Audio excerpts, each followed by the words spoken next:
অমৃতবাবু মৃত্যুকে বড় ভয় পায়, তাই ভগবানের সাধনা না করে মৃত্যুর দেবতা যমরাজের সাধনা শুরু করে। ভালো করে লক্ষ্য করুন, অমৃতবাবু নামে একজন ছিলেন, মরণকে বেশি ভয় পায়। এই জন্য যিনি মৃত্যুর দেবতা, মৃত্যু দেবতাকে যমরাজ, যমরাজের সাধনা শুরু করলেন। এমন সাধনা শুরু করে দিয়েছেন যমরাজ আসতে বাধ্য। এই অমৃতবাবু সবাই ভগবানের সাধনা করে, তুমি আমাকে ডাকছো কেন? বলে এসে গেছে, আমি মরণকে বেশি ডরাই, তো মৃত্যু তো আপনার হাতে। আমি মরতে চাই না, মরিতে চাই না এই সুন্দর ভুবনে। কে মরিতে চায়? বলে আপনি যদি একটু কৃপা করেন। বলে জন্ম মৃত্যু সেটা তো আমার কোনো হাত নেই, এই প্রকৃতির খেয়ালে চলে, ভগবানের ইচ্ছাতে, আমি সেটা পারবো না, তুমি অন্য বর চাও। অমৃতবাবু বলছেন আচ্ছা ঠিক আছে, তাহলে একটি কাজ করতে পারবেন? বলে কি কাজ?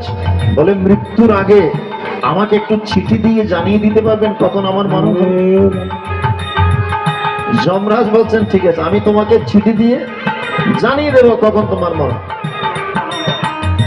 আমাকে নিতে আসার আগে আপনি একটু আমাকে চিঠি দিয়ে জানিয়ে দেবেন, আমি একটু প্রস্তুতি নিয়ে থাকবো, তথাস্তু তোমার মনোবাসনা পূর্ণ হবে। এই বলে যমরাজ চলে গেছে। অমৃতবাবুর বয়স এখন 60 বছর। যমরাজের কাছ থেকে কোনো চিঠিপত্র আসছে, মনে মনে খুশি হয়ে যাচ্ছেন। বলে এখনো তো কোনো চিঠি আসছে না, যমরাজ মনে হয় আমার উপর সন্তুষ্ট, মনে হয় আমাকে আর নিতে আসে। এই করতে করতে অমৃতবাবুর বয়স এখন 70, কোনো চিঠিপত্র নাই, মনে মনে খুশি হয়ে যাচ্ছেন। যমরাজ আমার উপর প্লিজ আমাকে আর নিতে আসে। যখন 80 বছর যমরাজ এসেছেন, অমৃতবাবু তোমার টাইম শেষ, চলো। প্রভু আপনি তো আমাকে কথা দিয়েছিলেন, আমাকে আমার মৃত্যুর আগে, আমাকে নিতে আসার আগে আমাকে চিঠি দিয়ে জানিয়ে দিবেন, কই আপনার চিঠিপত্র তো পাইনি। বলে আমি তো চিঠি দিয়েছিলাম, তুমি পাওনি? বলে কই নাই তো। বলে আমি প্রত্যেক মুহূর্তে মুহূর্তে তোমাকে চিঠি দিয়ে জানিয়ে দিয়েছি তোমার যে মৃত্যু সংকট আপনার সামনে। বলে কই আমি তো কোনো চিঠিপত্র পাইনি। বলে আমি চিঠি দিয়েছি, তুমি চিঠির ভাষা বুঝো। বলে কই চিঠি? বলে তোমার কালো চুল যখন আস্তে আস্তে সাদা হয়ে যাচ্ছিল, এটা ছিল আমার প্রথম চিঠি, মৃত্যুর প্রথম চিঠি। আর যখন কিছুদিন পর একটা একটা দন্ত পড়ে যাচ্ছিল, এটা ছিল আমার দ্বিতীয় চিঠি। আর এমন সুন্দর চেহারা যখন আস্তে আস্তে কুৎসিত হয়ে যাচ্ছিল, এটা ছিল আমার তৃতীয় চিঠি। আর বিভিন্ন রোগ এসে যখন তোমার শরীরে বাসা বাঁধতে শুরু করেছে, এটা ছিল আমার চতুর্থ চিঠি। আমি কত চিঠি দিয়ে তোমাকে জানিয়ে দেব, তুমি চিঠির ভাষা না বুঝলে আমি কি করব? আমি তো চিঠি দিয়ে তোমাকে সতর্ক করেছিলাম যে তোমার মৃত্যু সামনে, কিন্তু আমরা সেই চিঠির ভাষা বুঝি না। কেশ পাকিবে দন্ত নদীরে, বয়স্কর হয়ে যাবে হাটির মোহনামা।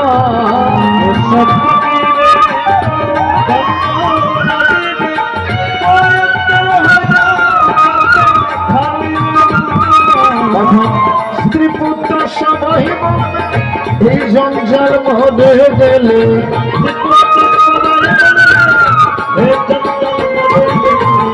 স্ত্রী পুত্র সবাই এই জঞ্জাল মধ্যে গেলে, আমরা সবাই বাঁচি মানুষ হইয়া জন্ম লইয়া মানুষের করিলাম।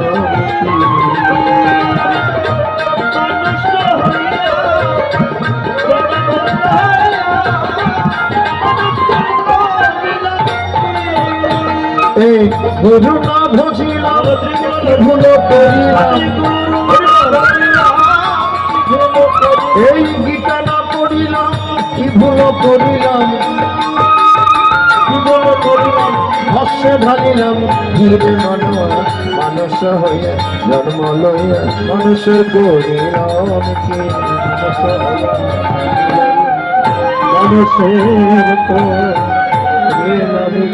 এখন আমরা বুঝতে পারছি না, এখন তো দেহের মধ্যে শক্তি আছে,